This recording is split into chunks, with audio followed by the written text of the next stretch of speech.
Hello everyone, today we are solving an AP statistics question about sampling methods and estimating proportions. So let's go through this question first. A farmer grows cabbage plants arranged in a grid of 25 regions, 5 rows and 5 columns. The rows are labeled A, B, C, D and E. The plants closest to the river are in row E and the house is near row A. The farmer believes apid damage is more likely near the river. Now the farmer is considering the three sampling methods. Method 1, select the region 3 which is closest to the house and farthest from the river. Examine every cabbage plant in region 3. The method 2, that is randomly select one row A, B, C, D or E. For every region in that selected row, examine every cabbage plant. And method 3, randomly select one region from each row A, B, C, D and E, and in each selected region examine every cabbage plant. Now we must answer question A, that is method 1 appropriate? Option B, that is estimate the proportion of cabbage plants damaged in row E and determine if row E supports the farmer's belief. And question number C, that is describe how to carry out method 3 properly. Now first we will answer the part A. Is sampling method 1 appropriate? Let's think very carefully. Method 1 selects only region 3 which is near the farmer's house and the farthest from the river. Now remember, the farmer believes apid damage is more likely near the river. That means plants near row E close to the river might have more damage, right?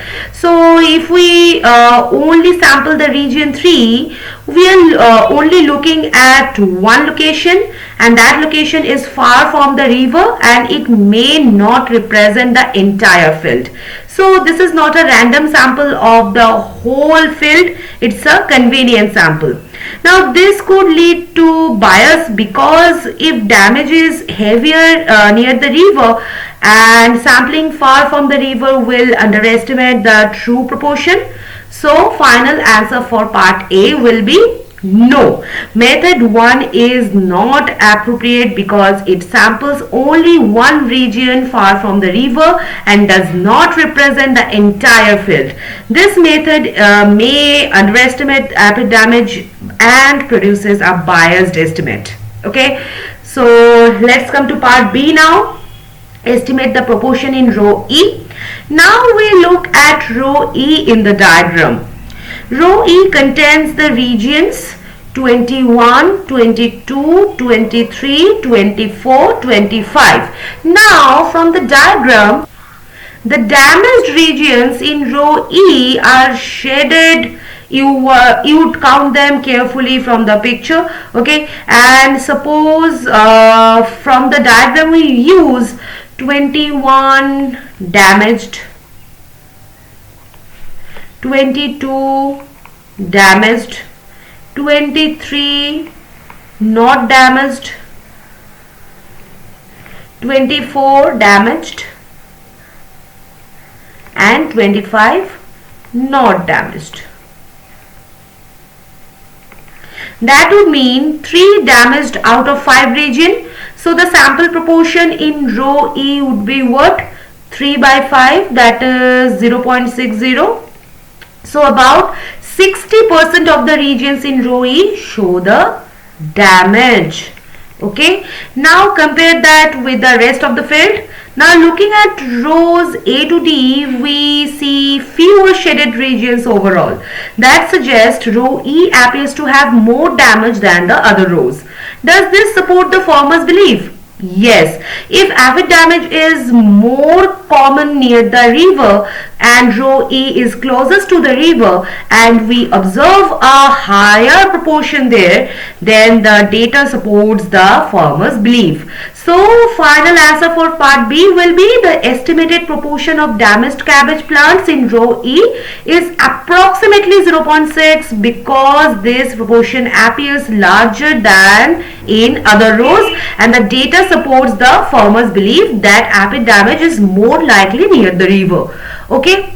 Now let's come to part C. Describe how to carry out method 3.